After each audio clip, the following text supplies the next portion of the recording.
Hey, Deserved listeners, a lot of you have been asking me to react to some more of the videos regarding Colleen Ballinger, so I thought I would watch them now and react. My name is Dr. Kirk Honda. I'm a therapist and professor. This is the woman who exploited me and so many others.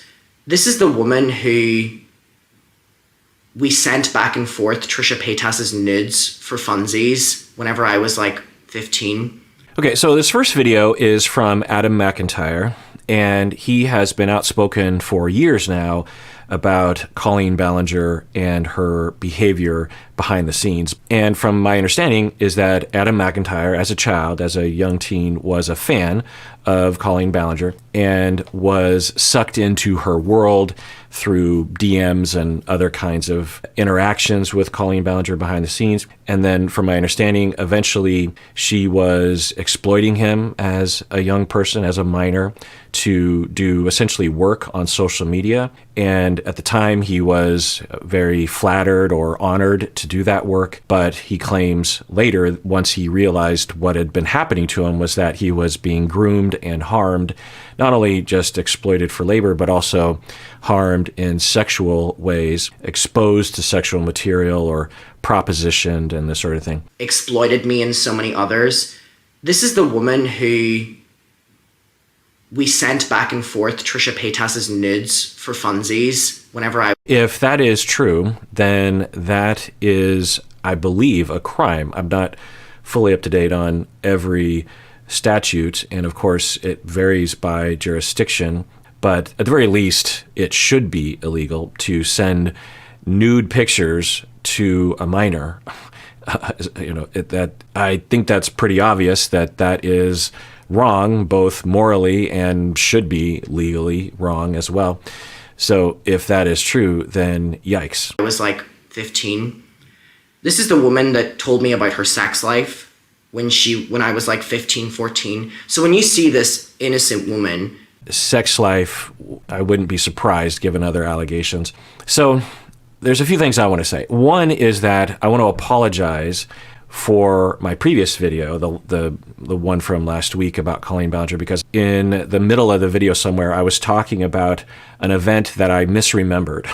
And I should know better than to rely on my memory regarding these things. I should actually look up the reporting before I spout about stuff. And what I was spouting wrong about was that the panties and bra thing, where she had sent panties and a bra to a fan, I had those details completely wrong, apparently. And a lot of people were helping me, you could say, in the comments section, which absolutely, I appreciate feedback. I just hope that people can be at least somewhat kind. But at the same time, it is irresponsible of me to spout that kind of stuff, especially about a topic like this. Because if the allegations are true, even if just some of them are true, then we have legitimate victims. And of course, we know that victims are often victim blamed. They're blamed or they're denied, or they're said, oh, you're just making it up, or you're just playing up the victim because you want to make money or clout or something, when often that is not the case. The majority of people who come forward, the vast majority of people who come forward, have legitimately been victimized. They might remember some of the details wrong, but the overall gist of the event, they do remember. The other thing that we have to point out is that for most people who are victimized, they never come forward for a variety of reasons, most namely that they understand by watching the way our society operates that for them to come forward is a dangerous thing. It's a sad state of affairs when you have a victim who has been harmed and they're safer by not alerting the authorities. So when I got that detail wrong, you could be argued, at least inadvertently, I was playing into that, at the very least, victim denial, which is terrible. I didn't mean to, but you could argue that I need to be careful about the things that I talk about. I need to make sure, especially if I'm downplaying, because I wasn't down. I didn't think I was downplaying, but in effect I was, the victimization, the potential legitimate victimization of one of the minors. So I want to apologize for that. The other thing I want to say is that when these sorts of events happen in the public media space, like where an adult is being accused of something like this, like grooming or sexually harming minors, often there is what I would call a simplistic conceptualization of the quote-unquote perpetrator, where seemingly the way that the public views these things is that the accused perpetrator will be lumped in to one category, and that category is the psychopathic sexual sadist, someone who doesn't have empathy, someone who gets off on harming other people. Those people exist, but they are rare. So I want to point that out because there are other reasons why, according to research and clinical expertise, there are other reasons as to why someone would exploit children and harm children sexually. It can be psychopathy. It can be sadistic personality, which is actually different from psychopathy, which I won't go into. There's also antisocial personality, which you could consider an umbrella term that psychopathy is underneath. You also have things like modeling. Some people have been modeled that kind of behavior. They've been abused themselves, or they have witnessed abuse. And it might not even be sexual. They can witness physical abuse or emotional abuse. And the lessons they learn result in them thinking that if you have power, then it's okay to use that over others. They might learn the lesson that boundaries don't matter.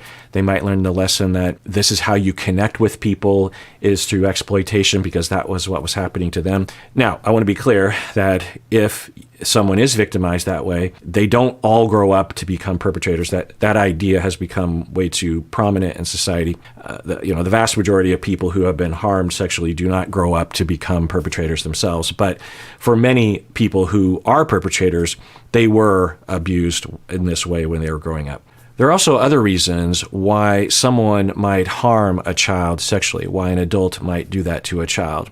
And there are just so many examples that I could give you. But one example that I can give you to demonstrate that there are other reasons why someone would harm a minor in sexual ways other than psychopathy, other than antisocial, other than sadism. Say, for example, you have an adult who, as a child, was neglected severely and possibly abused, but mainly neglected such that they developed what we call narcissistic personality, which is a defensive structure against the feeling that they are irrelevant and inferior. That's a very brief way of putting it, but they are in a constant treadmill of trying to get narcissistic supply to distract themselves and to convince themselves and everyone around them that not only are they okay as a human being, but they're superior. They're trying to overcompensate because deep down they believe that they're inferior and irrelevant and unlovable. And so they will be in a constant running on the treadmill, meaning that they're not getting anywhere. They think they're actually improving their life, or that they are getting to safety attachment-wise, but they aren't, because they are pushing everyone away. But that's the compulsion. It's well understood. We've understood it for 100 years in my field. And so for these individuals, because of that frantic running on the treadmill, they will have their empathy eclipsed. Often people will say people with narcissistic personality lack empathy, but that isn't technically, at least the consensus that I adhere to. That's not the point of view that we have. It's that the empathy is impaired. They have the capacity for empathy. It might be a proto-empathy because they never developed the typical way that allows for empathy to become more nuanced and more rich as we get older. But they have a capacity to care for others. They do care for others, but because they're on that treadmill, they're very preoccupied with that, it will eclipse their empathy and they will do what they need to do out of desperation. So let's say that you have this narcissistic person, let's say it's a mom, and she has a daughter, and she discovers child beauty pageants, and she starts to coerce the child into the beauty pageants. And she might even exploit the child physically, maybe even in a sexual way, by sexualizing the 5-year-old, or by backstage, like just grabbing the kid and putting them into different costumes, and the 5-year-old is feeling like her boundaries are being violated, but she's not old enough to know that she can fight back. And that child, you rinse and repeat that a number of times. The 5-year-old child, as an adult in therapy or otherwise, might say, you know what, I was sexually abused by my mom. Even though my mom wasn't attracted to minors, even though my mom did have the capacity for empathy, she still exploited me and harmed me in that way, and one could say sexually abused that 5-year-old child, especially if you take it even further down the road. But you could just imagine how it could become. And so my point in saying all this is that I want to, whenever I make content, I'm trying to educate the public about things that are in my field. People in my field, we talk about this stuff all the time. And when I started this podcast, YouTube channel, over 15 years ago, part of my mission was to bridge that gap between the ivory tower of a university and all the researchers and the scientists and the public. And especially as the internet was exploding, I saw this huge widening gap. And it's even worse now that you have the researchers and the experts, and then you have everyone else. You have 99.99% of people talking on the internet. And so I was like, I should probably enter that pool of conversation on the internet to at least be one voice where I can, translate that information to the masses. And so that's one of the reasons. The other is that I want everyone to have a nuanced understanding of perpetrators, people who one might consider to have perpetrated sexual abuse of children, like Colleen Ballinger. So the question is, which one is Colleen Ballinger if these allegations are accurate? Does she suffer from antisocial personality disorder in that she lacks empathy and doesn't care about rules? Does she have a subset of antisocial called psychopathic personality in that she is a con artist and is going from con to con to con? She lies pathologically. Does she have sadistic personality? Is she specifically a sexual sadist, which aren't necessarily psychopathic? I could explain the whole thing, but does she have one of those disorders? And that's typically the way all public figures will be characterized if they commit these kinds of crimes, or they have these kinds of allegations that they must be a sexual sadist, they must be a psychopath. They could be. So for yourself, you could ask the question in your head, do you think that Colleen Ballinger is in that category?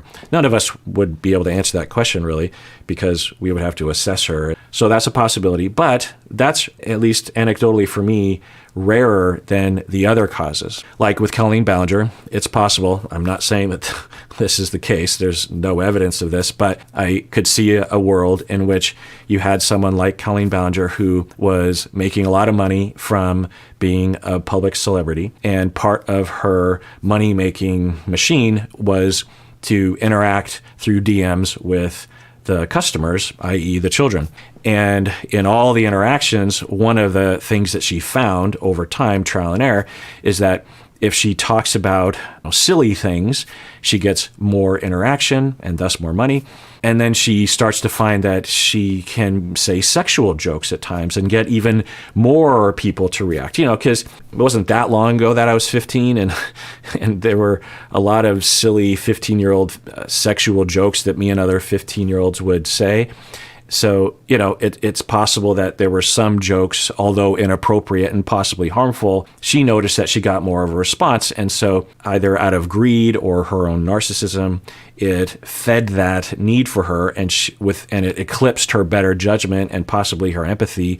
And she just kept going down that road of the whole shtick. It wasn't entirely those behaviors, but it was a part of it. And she was making money and she was getting fame. And it was very intoxicating to her. So was it that? You could see that being a possibility, but I don't know. And there are other possibilities too. There are biological factors, there are cultural factors. So I just wanted to introduce that because I think that that's at least one thing I can offer the commentary. It's a question. Now, at the end of the day, though, it doesn't really matter where it comes from. The harm is the harm, right? It doesn't matter if it comes from psychopathy or sadism or a defense of some kind or culture.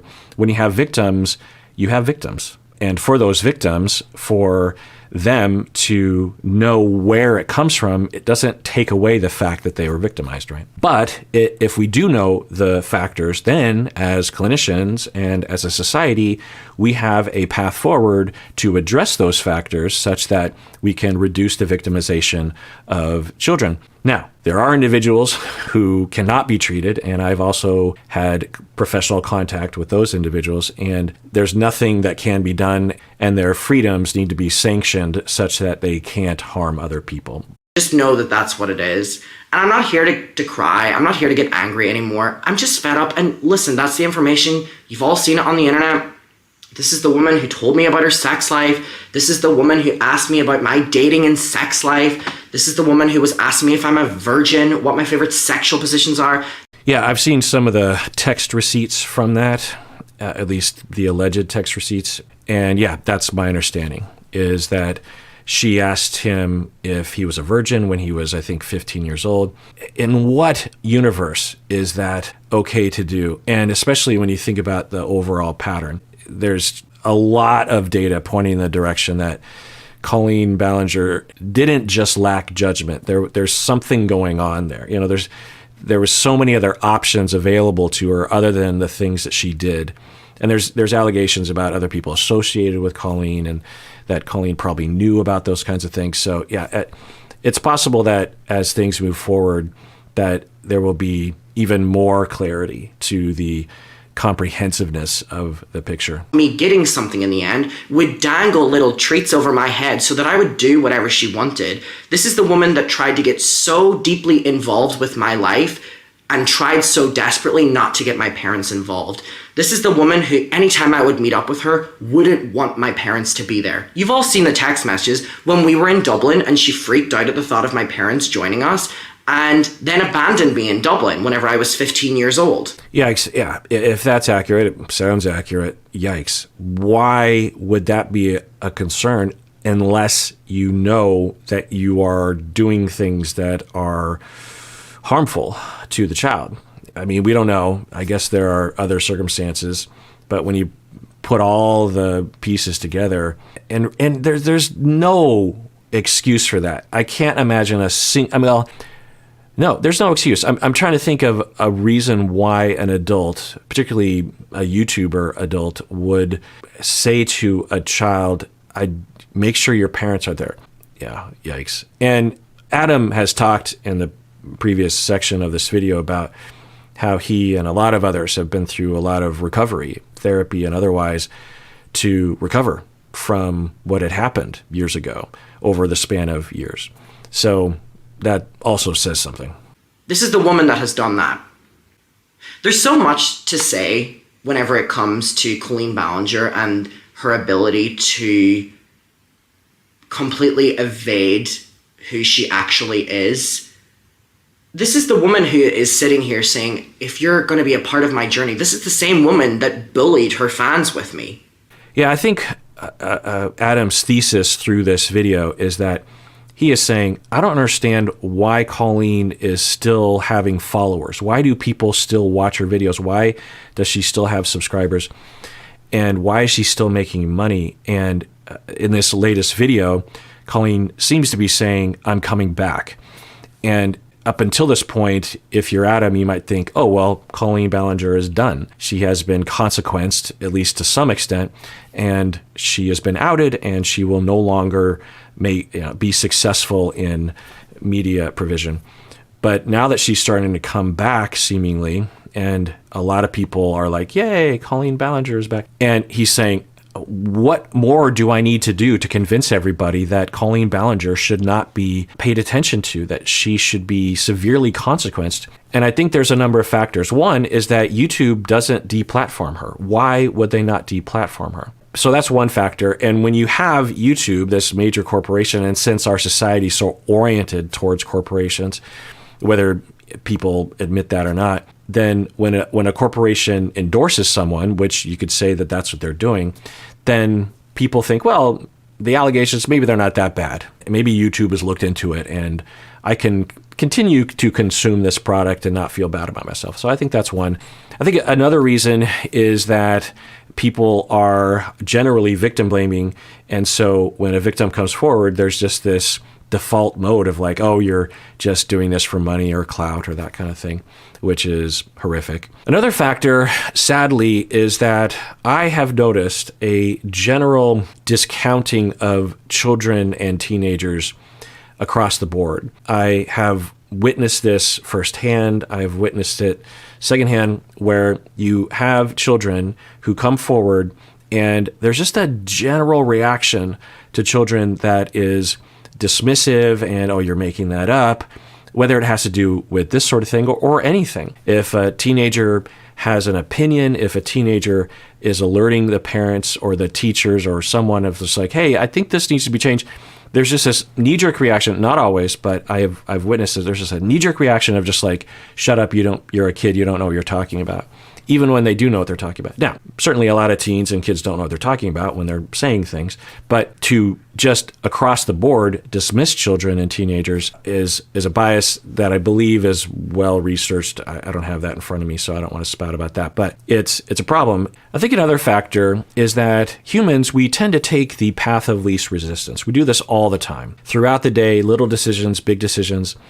And when it comes to these kinds of allegations, I believe we have a bias that will result in discounting victims, in that when an individual, just someone who is consuming the news reporting of this sort of thing, there are two paths. One is that you believe that Adam is lying or exaggerating. And especially if you're a fan of Colleen Ballinger, then that's one path. And all that you need to do, the only barrier you really need to overcome, is you just need to say, Adam Mcintyre is lying. It's really that simple. But if you believe Adam and you don't believe Colleen Ballinger, then that requires so much more effort, particularly if you're a fan.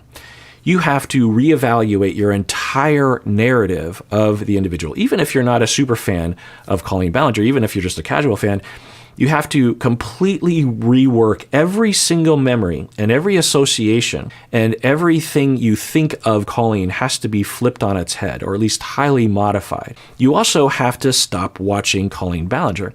You also have to start wondering, did I play a part in this by watching this content and I saw little signs of that? I didn't do anything?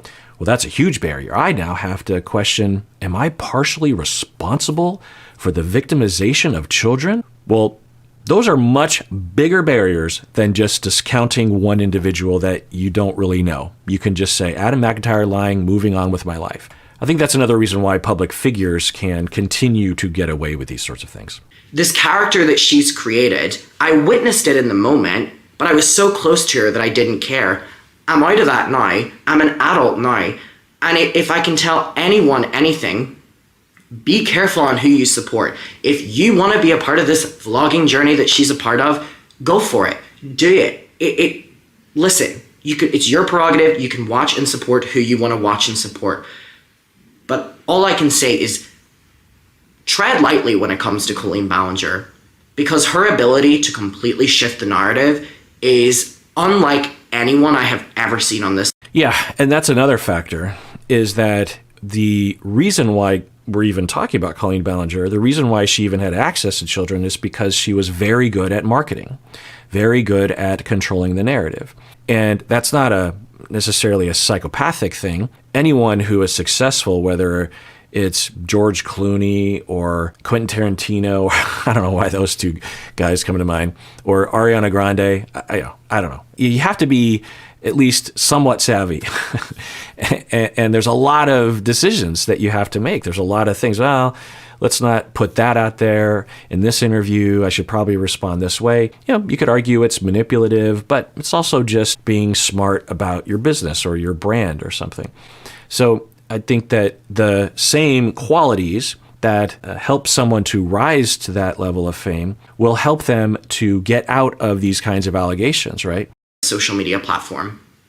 Her ability to completely twist things, and the fact that she has made the equivalent of the 2020 apology video, but has condensed it to 2 minutes in a vlog, is not surprising to me that she's dropped lower than what she has.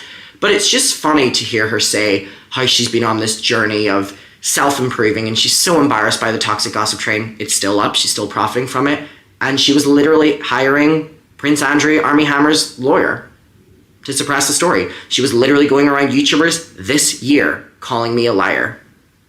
I feel terrible for everyone, including myself, that has had any interactions with her or her family. Yeah, and the harm that Adam Mcintyre, if the allegations are accurate, the amount of harm that he is going through is just horrific, because for a lot of victims, when they are victimized, even when they come forward, they are dismissed. And the way to think about this, or the way I think about it, is that you have the original harm that happened to the individual, where they were harmed through one event or several events by a perpetrator. Then you have another harm that happens later by being dismissed. That harm can actually be worse. I mean, it's hard to gauge these things, but I've worked with a lot of clients who will tell me that that harm was worse when they went to the police, when they went to their parents, when they went to their friends, and when they went to society, they were dismissed. It's one thing for one individual to target you. It's another thing when the entire world acts like you don't matter. That is much worse. I would much rather live in a world in which one person hates me and wants to get me than live in a world where nobody cares about me, even when I'm being obviously believable. And there's every reason in the world to believe me, and everyone just sweeps it under the rug. That is horrific, and the legal justice system can act this way. Of course, there are some procedures that the police will use to investigate these crimes that are even more violating to the victims than the original violation. You know, stripping down swabs without consent or without checking in and making sure that they really are consent. You know, I've done episodes on that too, and it's horrific. And then you have that happen over 20 years where you're being continually denied. It is awful. It'll really just tear you down. And so for Adam, not only was he harmed, according to him, repeatedly, but then when he comes forward for years now, he has been largely dismissed. So I think a lot of what Adam is getting at is just this exasperation of, what do I need to do here to convince people that Colleen Ballinger does not deserve to be a successful public figure? Here, I appreciate if you watch this far. I appreciate people's support. But I'm over this woe me. All right, well, so that does it for that episode of Psychology in Seattle. Everyone out there, please take care of yourself, because you deserve it. You really, really do.